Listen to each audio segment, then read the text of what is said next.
வணக்கம். இன்றைய நாளில் கவனம் ஈர்த்த செய்திகளை அடுத்தடுத்து பார்க்கலாம். தமிழ்நாட்டில் பரவலாக மழை பெய்து வரும் நிலையில் குழந்தைகள் விஷயத்தில் பெற்றோர்கள் எவ்வளவு ஜாக்கிரதையாக இருக்க வேண்டும் என்பதை உணர்த்தும் சம்பவம் ஒன்று தூத்துக்குடியில் நடந்திருக்கிறது. தூத்துக்குடியில் தாழ்வான பகுதியில் தேங்கிய நீரில் குழந்தை ஒன்று தவறி விழுந்த பதைபதைக்க வைக்கும் சிசிடிவி காட்சி வெளியாகியுள்ளது.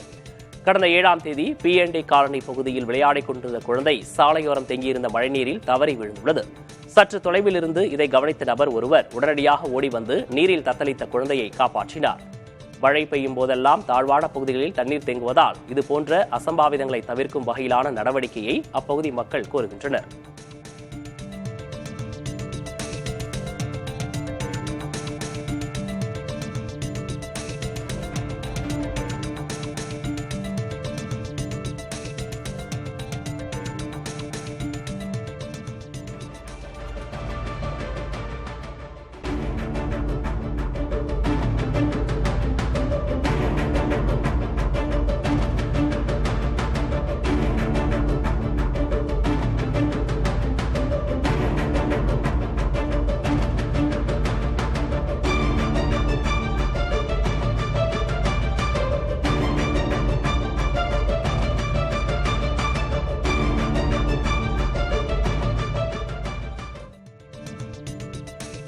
மக்களவை தொகுதி மறுசீரமைப்பு தொடர்பான ஆலோசனைக் கூட்டத்தில் பங்கேற்குமாறு தமிழக குழு ஒடிசாவின் முன்னாள் முதல்வர் நவீன் பட்நாயக்கை சந்தித்து அழைப்பு விடுத்துள்ளது.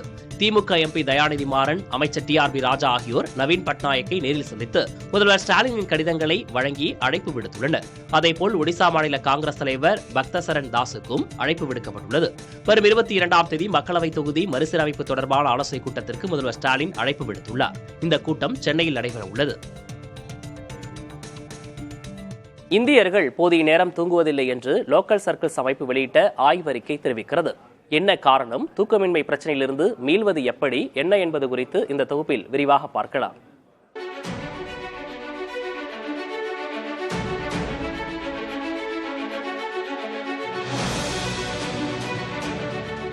இந்திய நகரங்களில் 59% பேர் ஒரு நாளைக்கு வெறும் 6 மணி நேரத்திற்கும் குறைவாகவே தூங்குவதாக ஆய்வு ஒன்று தெரிவிக்கிறது.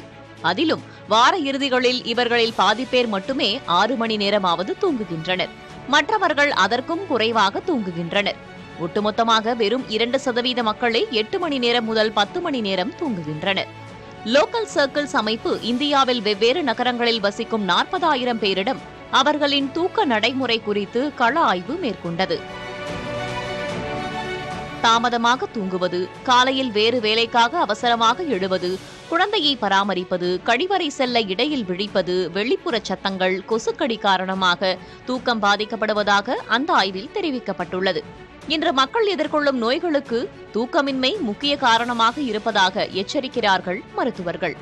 இரவு வெகுநேரமாகியும் மொபைல் போனை பார்ப்பது, திரைப்படம் பார்ப்பது, தாமதமாக இரவு உணவை சாப்பிடுவது போன்றவை தூக்கத்தை பாதிக்கும் என்று மருத்துவர்கள் எச்சரிக்கின்றனர். தூங்குவதற்கு 3 மணி நேரத்திற்கு முன்னதாக இரவு உணவை முடித்துக் கொள்ளவும் அவர்கள் அறிவுறுத்துகின்றனர்.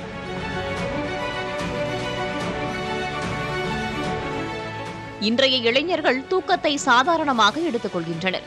ஆனால் எவ்வளவு தூரம் தூக்கம் பாதிக்கப்படுகிறதோ அந்த அளவுக்கு மூளையின் செயல்திறன் பாதிக்கப்படும். நள்ளிரவில் வெளியே சென்று உணவருந்தும் போக்கு மக்களிடையே அதிகரித்து வருகிறது. இதை கொண்டாட்டம் என்று நினைக்கிறார்கள்.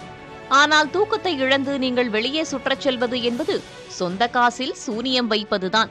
எனவே எக்காரணம் கொண்டும் தூக்கத்தை இழக்காதீர்கள். உடலும் மனமும் ஆரோக்கியமாக இருக்க 7 முதல் 8 மணி நேரம் இடையூறு இல்லாத தூக்கம் அவசியம் என்கின்றனர் மருத்துவர்கள். புதிய தலைமுறைக்காக ரியாஸ். தஞ்சை மாவட்டம் கும்பகோணம் அருகே உள்ள ராஜராஜ சோழனின் மனைவி பஞ்சவன் மாதேவியின் பள்ளிப்படை கோயிலில் பாதாள அறை கண்டுபிடிக்கப்பட்டுள்ளது. பட்டீஸ்வரத்தில் உள்ள இந்த கோயிலில் இந்து சமய அறநிலையத்துறை சார்பில் புனரமைப்பு பணிகள் நடைபெற்று வருகிறது. அந்த வகையில் புதிய கருங்கல் தளம் அமைப்பதற்கான பணிகள் நடைபெற்ற போது பாதாள அறை கண்டறியப்பட்டுள்ளது. இந்து சமய அறநிலையத்துறையினரின் ஆய்வில் பாதாள அறை முழுக்க கருங்கற்களால் கட்டப்பட்டிருப்பது தெரியவந்துள்ளது. இதனை ஆய்வு செய்த விழுப்புரம் அரசு கல்லூரி வரலாற்றுத்துறை பேராசிரியர் கோயிலின் விலை உயர்ந்த நகைகள் உள்ளிட்டவற்றை வைப்பதற்காக இந்த அறை அமைக்கப்பட்டிருக்கலாம் என தெரிவித்தார். மாமன்னன் ராஜேந்திர சோழன் தனது சிற்றன்னை பஞ்சவன் மாதேவிக்காக இந்த பள்ளிப்படை கோயிலை அமைத்தது குறிப்பிடத்தக்கது.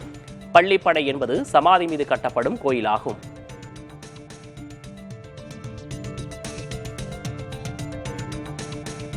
பெண்கள் தங்களை மீண்டும் மீண்டும் நிரூபிக்க வேண்டியிருப்பதாக புகழ்பெற்ற பாலிவுட் நடிகை மாதுரி தீக்ஷித் கூறியுள்ளார். திரைத்துறையில் ஆண்களுக்கும் பெண்களுக்கும் இடையிலான ஊதிய பாகுபாடு குறித்த கேள்விக்கு பதிலளித்த மாதுரி, நாங்கள் ஆண்களுக்கு சமமானவர்கள், எங்களாலும் ரசிகர்களை திரையரங்குக்கு வரவழைக்க முடியும், எங்களாலும் அனைத்தையும் செய்ய முடியும் என்பதை எப்போதும் நிரூபிக்க வேண்டியிருக்கிறது. ஊதிய பாகுபாட்டை களைய நாம் நெடுந்தூரம் பயணிக்க வேண்டியுள்ளது. அதற்காக கூடுதல் கவனம் செலுத்தி பணியாற்ற வேண்டும் என்றார். சென்னை மக்களுக்கு ஒரு நற்செய்தி. சென்னை கடற்கரை எழும்பூர் 4வது புதிய பாதையில் ரயில் இயக்க பாதுகாப்பு ஆணையர் ஒப்புதல் அளித்திருக்கிறார். இதனால் இந்த தடத்தில் 33% ரயில்களின் சேவையை அதிகரிக்க முடியும் என தெற்கு ரயில்வே அதிகாரிகள் தெரிவித்துள்ளனர். முன்னதாக 4வது புதிய பாதையில் அதிவேக ரயிலை இயக்கி சோதனை நடத்தப்பட்டது. சோதனை திருப்தியாக இருந்ததால் புதிய பாதையில் ரயில் இயக்க ஒப்புதல் அளிக்கப்பட்டுள்ளது.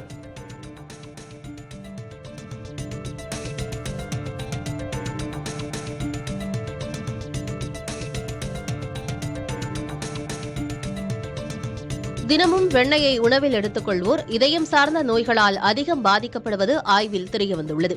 ஜமா என்ற ஒரு தனியார் மருத்துவ ஆராய்ச்சி நிறுவனம் பல்வேறு நாடுகளைச் சேர்ந்த 2,21,000 பேரின் உணவு பழக்க வழக்கங்களை வைத்து அவர்களின் உடல்நலனை கடந்த 33 ஆண்டுகளாக கண்காணித்து வந்துள்ளது. இந்த ஆய்வில் வெளியான தரவுகள் தற்போது பலரையும் அதிர்ச்சிக்குள்ளாகி இருக்கிறது. சராசரியாக ஏற்படும் மொத்த உயிரிழப்புகளில் 7% உயிரிழப்புகள் வெண்ணெயை அதிகமாக உண்பதனால் ஏற்படுவது தெரியவந்துள்ளது. தினமும் 10 கிராம் வெண்ணெயை அதிகமாக எடுத்துக் கொண்டதால் இந்த உயிரிழப்புகள் ஏற்பட்டுள்ளதாக தெரிவிக்கப்பட்டுள்ளது.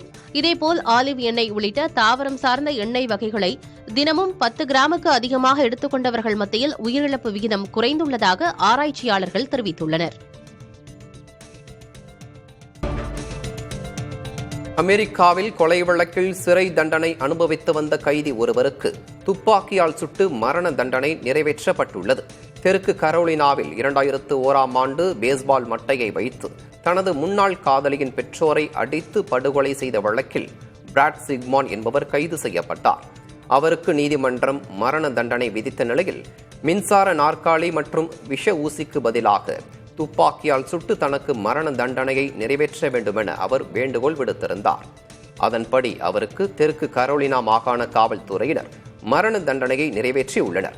15 அடி தொலைவில் நிறுத்தப்பட்டிருந்த அவரை நோக்கி 3 காவலர்கள் துப்பாக்கியால் சுட்டு தண்டனையை நிறைவேற்றியுள்ளனர். அமெரிக்காவில் கடந்த 15 ஆண்டுகளில் முதன்முறையாக துப்பாக்கியால் சுட்டு கைதி ஒருவருக்கு மரண தண்டனை நிறைவேற்றப்பட்டுள்ளது குறிப்பிடத்தக்கது. பெண்களுக்கு எதிரான பாலியல் வன்கொடுமைகளில் ஈடுபடும் குற்றவாளிகளுக்கு ஆண்மை நீக்கம் செய்ய வேண்டும் என ராஜஸ்தான் ஆளுநர் ஹரிபா பாகடே கூறியுள்ள கருத்து பெரும் விவாதத்தை ஏற்படுத்தியுள்ளது. ராஜஸ்தானின் பரத்பூர் மாவட்டத்தில் நடைபெற்ற வழக்கறிஞர்கள் சங்க விழாவில் பேசிய ஆளுநர், மகாராஷ்டிர மாநிலத்தில் நாய்களின் பெருக்கம் அதிகரித்ததால் அவற்றை கட்டுப்படுத்துவதற்காக நாய்களுக்கு விதை நீக்கம் செய்யப்பட்டது. அதேபோன்று இப்போது பாலியல் குற்றங்களும் அதிகரித்து வருவதால் அவற்றை கட்டுப்படுத்த பாலியல் குற்றவாளிகளுக்கும் ஆண்மை நீக்கம் செய்ய வேண்டும் என ஆவேசமாக பேசினார். மேலும் அப்போதுதான் மற்றவர்களுக்கும் தவறு செய்யக்கூடாது என்ற அச்ச உணர்வு ஏற்படும் என தெரிவித்தார். ராஜஸ்தான் ஆளுநரின் இந்த பேச்சு அம்மாநிலத்தில் பெரும் அதிர்வலைகளை ஏற்படுத்தியுள்ளது. கன்னியாகுமரி மாவட்டத்தில் உள்ள மண்டைக்காடு பகவதியம்மன் கோயிலில் நடைபெற்ற மாசிக்கொடை 10ஆம் நாள் விழாவில் தமிழ்நாடு மற்றும் கேரளாவில் இருந்து ஆயிரக்கணக்கான பக்தர்கள் தரிசனம் செய்தனர். தென்னந்தோப்பில் மீன் இறைச்சியுடன் கூடிய உணவு சமைக்கப்பட்டு உறவுகளுக்கு பரிமாறிய மக்கள் கடலில் கால் நனைத்தும் நீராடியும் சடங்கு செய்தனர். இந்தியா கூட்டணி 2024 மக்களவைத் தேர்தலுக்கு மட்டுமானது என்று பிரகாஷ் காரத் கூறியிருக்கிறார். சீதாராம் யெச்சூரி மறைவுக்கு பிறகு மார்க்சிஸ்ட் கம்யூனிஸ்ட் கட்சியில் பொலிட் பீரோ ஒருங்கிணைப்பாளராக கார்த்திக்கின் கை ஓங்கியுள்ளதாக கூறப்படுகிறது.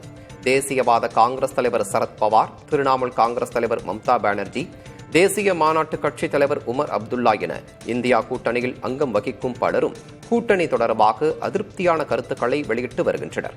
இப்போது காரத்தும் கூட்டணிக்கு எதிராக பேசியிருப்பது இந்தியா கூட்டணியின் எதிர்காலம் குறித்த சந்தேகங்களை மேலும் வலுவடைய செய்துள்ளது. 26 வயதில் செயின் பறிப்பில் ஈடுபட்ட நபர் 48 வயதில் கைது செய்யப்பட்ட சம்பவம் மதுரையில் நிகழ்ந்துள்ளது. 2004ஆம் ஆண்டு சுடலைமுத்து என்பவர் ஒரு பெண்ணிடம் நகை பறிப்பில் ஈடுபட்டுள்ளார். இவரை 22 ஆண்டுகளாக காவல்துறையினர் தேடி வந்தனர். இந்நிலையில் நெல்லை முகவரியை கொடுத்துவிட்டு கேரளாவுக்கு இவர் தப்பிச் சென்றதை காவல்துறையினர் கண்டறிந்துள்ளனர். இதையடுத்து ஃபேஸ் டிராக்கிங் மூலம் கேரளாவில் பதுங்கியிருந்த சுடலைமுத்துவை கைது செய்துள்ளனர். ஃபேஸ் டிராக்கிங் என்பது கணினி உதவியுடன் முகத்தை ஒப்பிட்டு நபரை உறுதி செய்யும் முறை என்கிறது காவல்துறை.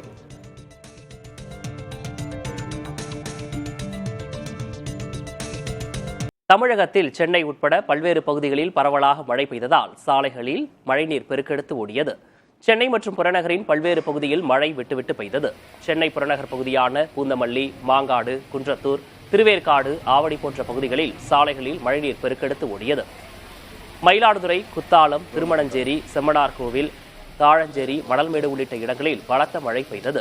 கனமழை தொடர்ந்தால் பூ வைக்கும் பருவத்தில் உள்ள உளுந்து மற்றும் பயிறு சாகுபடி பாதிக்கப்படும் என மயிலாடுதுறை மாவட்ட விவசாயிகள் கவலை அடைந்துள்ளனர். திருச்சி மாநகரில் காந்தி மார்க்கெட், சத்திரம் பேருந்து நிலையம், மத்திய பேருந்து நிலையம், உறையூர், தில்லைநகர், தென்னூர் உள்ளிட்ட பகுதிகளில் மிதமான மழை பெய்தது. இதேபோல தூத்துக்குடி மாவட்டம் திருச்செந்தூர், காயல்பட்டினம், உடன்குடி, குலசேகரப்பட்டினம் உள்ளிட்ட பகுதிகளில் பலத்த மழை பெய்தது. திருச்செந்தூர் சுப்பிரமணிய சுவாமி கோயிலில் மாசி திருவிழா நடந்து வரும் நிலையில் 9ஆம் நாள் திருவிழாவை முன்னிட்டு சுவாமி அலைவாயு காந்த பெருமான் கொட்டும் மழையிலும் குதிரை வாகனத்தில் உலா வந்தார். மேலும் பக்தர்களும் மழையை பொருட்படுத்தாமல் பால்குடம், காவடி எடுத்து வந்து முருகனை தரிசித்தனர். திருச்செந்தூர் சிவன் கோயில் வளாகத்துக்குள் மழைநீர் புகுந்ததால் பக்தர்கள் சிரமமடைந்தனர். இதற்கிடையே நெல்லை, குமரி, தென்காசி, தூத்துக்குடி ஆகிய 4 மாவட்டங்களுக்கு மிக கனமழைக்கான ஆரஞ்சு அலர்ட்டை வானிலை ஆய்வு மையம் விடுத்துள்ளது. விருதுநகர், சிவகங்கை, மயிலாடுதுறை, தஞ்சாவூர், திருவாரூர், நாகை உள்பட 8 மாவட்டங்களில் கனமழைக்கு வாய்ப்புள்ளதாக தெரிவிக்கப்பட்டுள்ளது.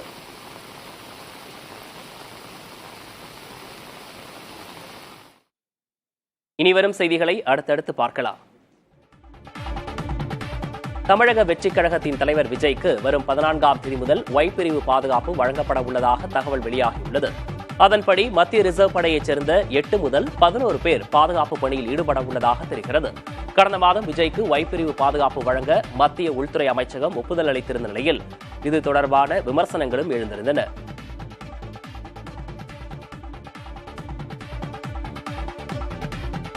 நுகர்பொருள் வாணிபக் கழக ஊழல் குற்றச்சாட்டு குறித்து சிபிஐ விசாரணைக்கு ஆணையிட வேண்டும் என தமிழக அரசை பாமக தலைவர் அன்புமணி ராமதாஸ் வலியுறுத்தியுள்ளார். இது தொடர்பாக தனது எக்ஸ் தள பக்கத்தில் பதிவிட்டுள்ள அவர், அறப்போர் இயக்கம் கூறியுள்ள இந்த குற்றச்சாட்டுகளை எளிதாக புறந்தள்ளிவிட முடியாது என தெரிவித்துள்ளார்.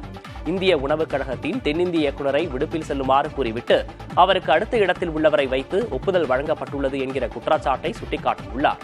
கூட்டுச்சதி நடந்திருப்பதாகவே இதற்கு பொருள் என்றும் அவர் கூறியுள்ளார். 2022-23ஆம் ஆண்டில் தமிழ்நாட்டில் இலவசமாக வழங்கப்பட வேண்டிய அரிசி மக்களுக்கு வழங்கப்படாமல் வேறு வழிகளில் திருப்பிவிடப்பட்டதால் தமிழக அரசுக்கு 1900 கோடி ரூபாய் இழப்பு ஏற்பட்டிருப்பது இந்திய ஆராய்ச்சி குழுவின் ஆய்வில் தெரியவந்திருப்பதையும் இணைத்து பார்க்க வேண்டும் என அன்புமணி ராமதாஸ் கூறியுள்ளார்.